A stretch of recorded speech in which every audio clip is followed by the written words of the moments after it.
तो दोस्तों आज हम लोग बौद्ध धर्म देखेंगे जो इंटर में और क्या बोलते हैं किसी भी कंपटीशन में पूछता है। तो चलिए स्टार्ट करते हैं। इससे पहले कि आप लोग वीडियो में डूब जाएं, इसको क्या कर लीजिए, आप लोग सब्सक्राइब कर लीजिए, दोस्तों के साथ शेयर करिए।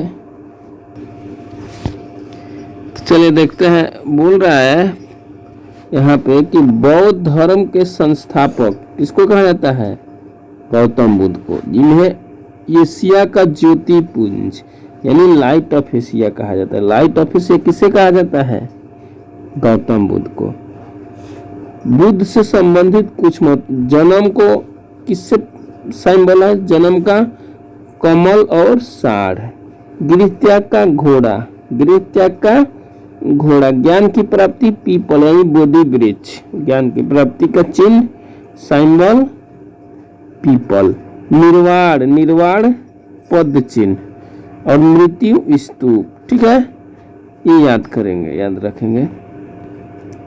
अगला क्वेश्चन आगे बोल रहा है, अगला टॉपिक है कि गौतम बुद्ध का जन्म 563 ईसा पूर्व में 563 ईसा पूर्व में कपिल वस्तु के लुम्बिनी नामक स्थान पर हुआ।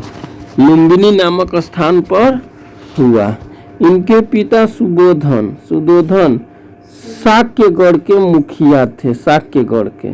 इनकी माता माया देवी की मृत्यु उनके जन्म के 7वें दिन हो गई।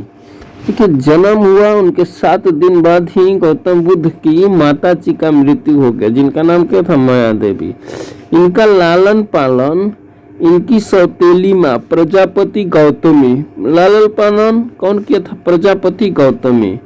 इनके बचपन का नाम सिद्धार्थ। गौतम बुद्ध के बचपन का नाम क्या था? सिद्धार्थ। अगला क्वेश्चन देखिए, आगे है कि गौतम बुद्ध का विवाह 16 वर्ष की अवस्था में यशोधरा के साथ हुआ। इनके पुत्र का नाम राहुल था। पुत्र का नाम क्या था? राहुल। उनकी पत्नी का नाम यशोधरा। सिद्धार्थ जब कपिल वस्तु की सैर पर निकले तो उन्होंने 4 दृश्य को देखा। पहला बूढ़ा व्यक्ति, दूसरा बीमार व्यक्ति, तीसरा शव और चौथा सन्यासी। ठीक है, क्या क्या देखे? बूढ़ा व्यक्ति, बीमार व्यक्ति, शव और सन्यासी। सांसारिक समस्याओं से व्यथित होकर सिद्धार्थ ने 29 वर्ष की अवस्था में गृह त्याग किया, जिसे बौद्ध धर्म में महाभिनिष्क्रमण कहा गया है। ठीक है, 29 वर्ष की अवस्था में गौतम बुद्ध गृह त्याग किए थे। काहे लिए? तो सांसारिक समस्याओं से व्यथित होकर। ठीक है, जिसे बौद्ध धर्म में महाभिनिष्क्रमण कहते हैं। इस समय 29 साल की अवस्था में पता चल रहा है कि बबुआ नौकरी खोज रहा है, वो अलग बात है। चलिए आगे चलते हैं। गृह त्याग करने के बाद सिद्धार्थ यानी बुद्ध ने वैशाली के अलार कलाम वैशाली के अलार कलाम से सांख्य दर्शन की शिक्षा ग्रहण की। अलार कलाम सिद्धार्थ के प्रथम गुरु हुए। सिद्धार्थ यानी गौतम बुद्ध के प्रथम गुरु कौन हुए? अलार कलाम। अलार कलाम के बाद सिद्धार्थ ने राजगीर के रुद्रक राम सूत से शिक्षा ग्रहण की। ठीक है, पहले अलार कलाम से, फिर रुद्र से। आगे उरुवेला में सिद्धार्थ को कौंडिय, वप्पा, भादिया, महामना एवं असागी नामक 5 साधक मिले। कितना साधक मिले? उरुवेला में 5 साधक मिले। आगे है कि सिद्धार्थ में, उरुवेला में तो हो गया, बिना अंजल ग्रहण किए 6 वर्ष की कठिन तपस्या के बाद 35 वर्ष की आयु में वैशाली के पूर्णिमा, वैशाख के पूर्णिमा की रात निरंजना यानी फाल्गु नदी के किनारे पीपल वृक्ष के नीचे सिद्धार्थ को ज्ञान की प्राप्ति हुआ। ज्ञान प्राप्ति के बाद सिद्धार्थ बुद्ध के नाम से जाने गए। पहले वो क्या थे? सिद्धार्थ थे। जब ज्ञान मिल गया उनका बन गए, बुद्ध बन गए। वह स्थान बोध गया कहलाया। बोध गया जो गया जिला में पड़ता है, बिहार में है। ठीक है, वहीं पे महात्मा बुद्ध को क्या मिला? ज्ञान की प्राप्ति हुआ। आगे बोल रहा है आगे कि ज्ञान प्राप्ति के बाद बुद्ध क्या हो गए? सिद्धार्थ बुद्ध हो गए। आगे बोल रहा है कि बुद्ध ने अपना प्रथम उपदेश सारनाथ ऋषिपत्तनम में दिया, जिससे बौद्ध ग्रंथों में धर्म चक्र प्रवर्तन कहा गया।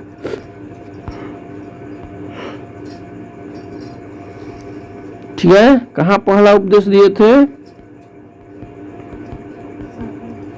सारनाथ में दिए थे। ठीक है, उसको क्या कहा गया? धर्म चक्र प्रवर्तन। चलिए आगे चलते हैं। बुद्ध ने अपने उपदेश जन साधारण की भाषा पाली में दिए। ठीक है, जन साधारण लोगों की जो मुख्य भाषा थी उसी भाषा में इन्होंने अपनी उपदेश दिए। ये नहीं कि आजकल के नेता लोग है, सब लोग हिंदी जान रहा है तो नेता लोग बोलेगा इंग्लिश, किसी को पत्ते नहीं चल रहा है क्या बोल रहा है। लेकिन महात्मा बुद्ध ऐसा नहीं किए। लोगों की आम जो भाषा थी, आम नागरिकों की, उसी में उपदेश दिए। बुद्ध ने अपने उपदेश कौशल, वैशाली, कौशाम्बी और अन्य राज्यों में दिए। ठीक है, कौशल में दिए, वैशाली में दिए, कौशाम्बी में दिए, कई जगह दिए। ठीक है, बुद्ध ने अपने सर्वाधिक उपदेश कौशल देश की राजधानी श्रावस्ती में।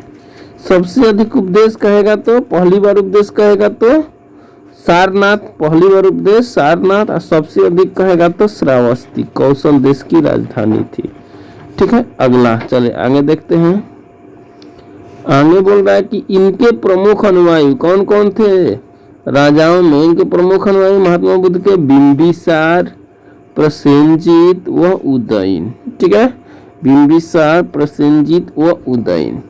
बुद्ध की मृत्यु 80 वर्ष की अवस्था में 483 ईसा पूर्व में कुशीनगर, देवरिया उत्तर प्रदेश, फिलहाल में इस समय देवरिया उत्तर प्रदेश में है, में चुंद द्वारा अर्पित भोजन करने के बाद हो गई, जिसे बौद्ध धर्म में महापरिनिर्वाण कहा गया।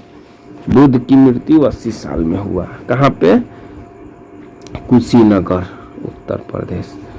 आगे मल्लों ने अत्यंत सम्मान पूर्वक बुद्ध की अंत्येष्टि का संस्कार किया। बुद्ध की अंत्येष्टि का संस्कार किया मल्लों ने। अगला देखिए, हमें बोल रहा है कि एक अनुश्रुति के अनुसार बुद्ध की मृत्यु के बाद बुद्ध के शरीर के अवशेषों को 8 भागों में बांटकर उन पर 8 स्तूप का निर्माण कराया गया। उनके शरीर को 8 भागों में बांट दिया गया और उन पर जहां जहां रखा गया वहां पर क्या बनाया गया? स्तूप बनाया गया।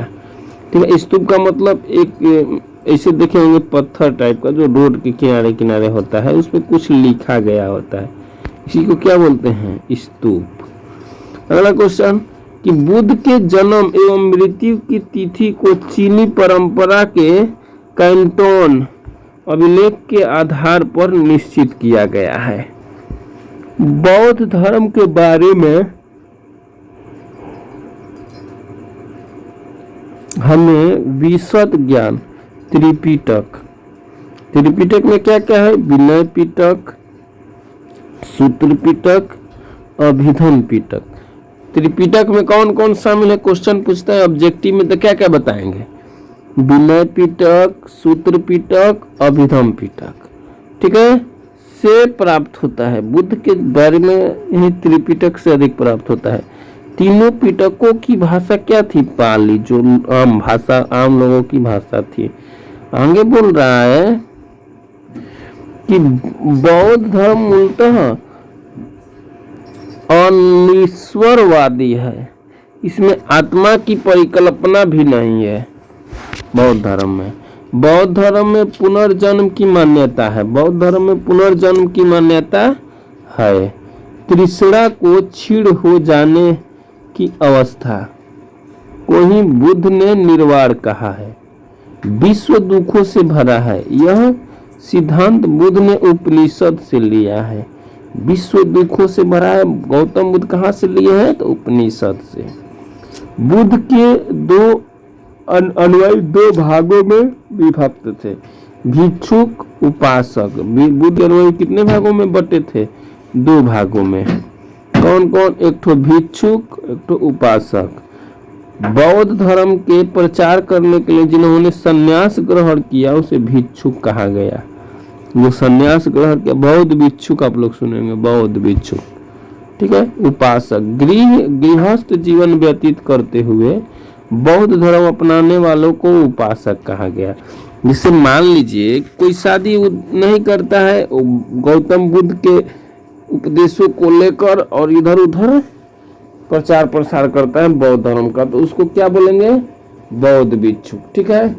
कोई शादी उदी करने के बाद भी बौद्ध धर्म मानता है, उसको क्या बोलेंगे? उपासक। अगला, बौद्ध संघ में सम्मिलित होने के लिए न्यूनतम आयु कितना होना चाहिए? 15 साल। 15 साल से कम उम्र है तो आप बौद्ध धर्म नहीं अपनाएंगे। बौद्ध संघ में प्रविष्ट होने को उपसंपदा कहा जाता था। बौद्ध धर्म के त्रिरत्न कौन कौन है दी? त्रिरत्न बुद्ध, धम्म और संघ। सुनेंगे आप लोग, बुद्धम शरणम गच्छामि, धम्मम शरणम गच्छामि, संगम शरणम गच्छामि। ये सब आप लोग सुनेंगे। चलिए आगे चलते हैं। आगे बोल रहा है कि बौद्ध सभाएं, ठीक है। बौद्ध संगीति पूछता है।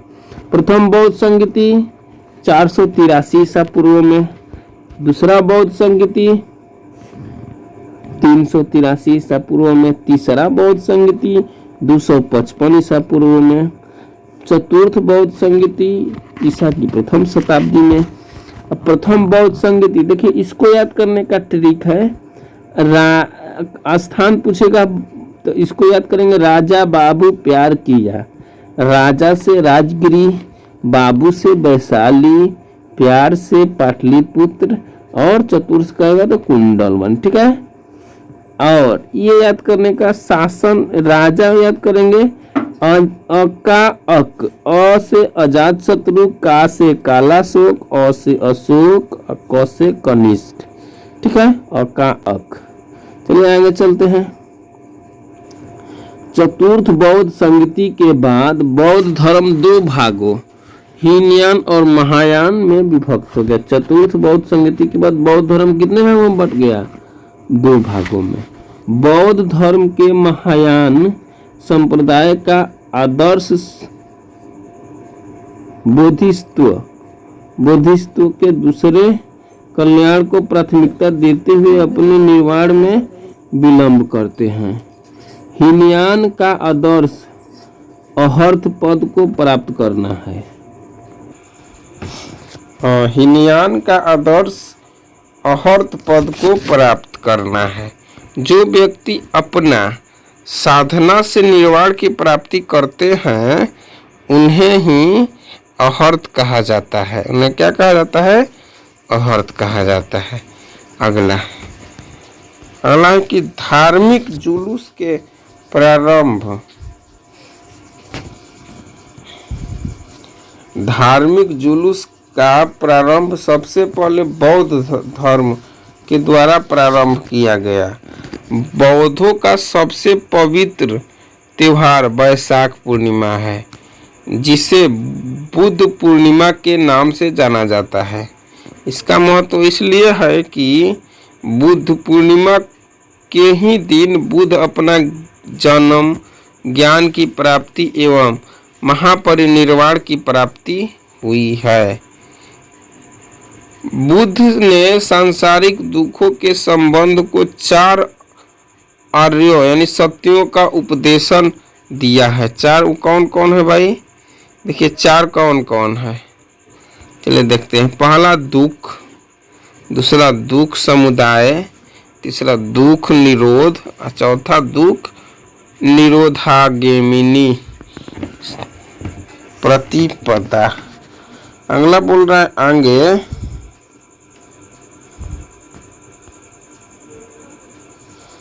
बोल रहा है कि बुद्ध के अनुसार अष्टांगिक मार्गों के पालन करने के उपरांत मनुष्य की भवत्रीड़ा नष्ट हो जाती है और उसे निर्वाण प्राप्त हो जाता है। ठीक है। बुद्ध के अनुसार बुद्ध कौन मार्ग को बढ़िया मार्ग बताए थे? तो अष्टांगिक मार्ग। ठीक है। उनके अनुसार अष्टांगिक मार्ग के पालन करने के उपरांत मनुष्य की भवत्रीड़ा नष्ट हो जाती है। भवत्रीड़ा का मतलब जिज्ञासा समाप्त हो जाएगी तो उसे निर्वाण प्राप्त होगा। मतलब निर्वाण का मतलब अपने भाषा में बोले हैं तो उसको स्वर्ग की प्राप्ति होगी। आगे निर्वाण बौद्ध धर्म का परम लक्ष्य है जिसको हम लोग स्वर्ग बोलते हैं, जिसका अर्थ है दीपक का बुझ जाना, अर्थात जीवन मरण चक्र से मुक्त हो जाना। बुद्ध ने निर्वाण प्राप्ति को सरल बनाने के लिए निम्न 10 शीलों पर बल दिया। क्या क्या बल दिए हैं भाई बुद्ध, क्या क्या बताए हैं सुनिए। अहिंसा, सत्य, अस्तेय यानी चोरी न करना, अस्तेय का मतलब अपरिग्रहण यानी किसी भी प्रकार की संपत्ति न रखना, कि नेता लोग आज का इसका विलोम कर रहा है। ठीक है। सब प्रकार की संपत्ति सोचता है हम ही रख ले। अगला मद सेवन न करना, मद मतलब दारू शराब। छठवां असमय भोजन न करना, मतलब हमेशा खाते रहना नहीं चाहिए। सुखप्रद बिस्तर पर न सोना, गद्दा वद्दा ऐसी उसे। ठीक है। धन संचय न करना, स्त्रियों से दूर रहना और नृत्य गान आदि से दूर रहना। गृहस्थों के लिए केवल 5 ही अनिवार्य है। बुद्ध ने मध्यम मार्ग, देखिए यहाँ पे आ गया, बुद्ध ने मध्यम मार्ग यानी मध्यमा प्रतिपद का उपदेश दिया है।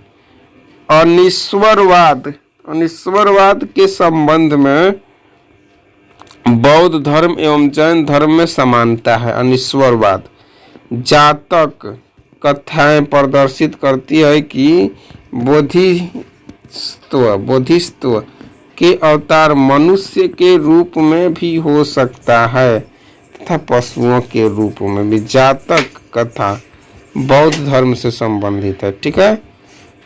आगे बोधिसत्व के रूप में पुनर्जन्मों की दीर्घ श्रृंखला के अंतर्गत बुद्ध ने शाक्य मुनि के रूप में अपना अंतिम जन्म प्राप्त किया, किंतु इसके उपरांत मैत्रेय तथा अन्य अनाम बुद्ध अभी अवतरित होने शेष हैं। सर्वाधिक बुद्ध मूर्तियों का निर्माण गांधार शैली के अंतर्गत किया गया। सबसे अधिक बुद्ध का मूर्ति किस शैली के अंतर्गत बना है? तो गांधार शैली के अंतर्गत बना है। लेकिन बुद्ध की प्रथम मूर्ति संभवतः मथुरा कला के अंतर्गत। सबसे अधिक कहेगा तो गांधार, लेकिन प्रथम कहेगा तो क्या बताएंगे? प्रथम कहेगा तो मथुरा। ठीक है। अगला तिब्बत नेपाल में है जो फिलहाल। भूटान एवं पड़ोसी देशों में बौद्ध धर्म का प्रचार पदम संभव ने किया। इनका संबंध बौद्ध धर्म के ब्रजयान शाखा से था। इसकी 123 फीट ऊंची मूर्ति हिमाचल प्रदेश रेवाल सर झील में है। नोट: भारत आने में उपासना की जाने वाली प्रथम मूर्ति संभवतः बुद्ध की थी। बताइए, प्रथम उपासना की जाने वाली प्रथम मूर्ति किसकी है? तो बुद्ध की। सोच लीजिए। टाबो मठ कहाँ है? मठ है ये। ठीक है। इसका स्क्रीनशॉट आप लोग ले लीजिए। इसको क्या कर लीजिएगा? याद कर लीजिएगा, स्क्रीनशॉट ले लीजिए। तो thank you for watching this video. Take care, bye bye.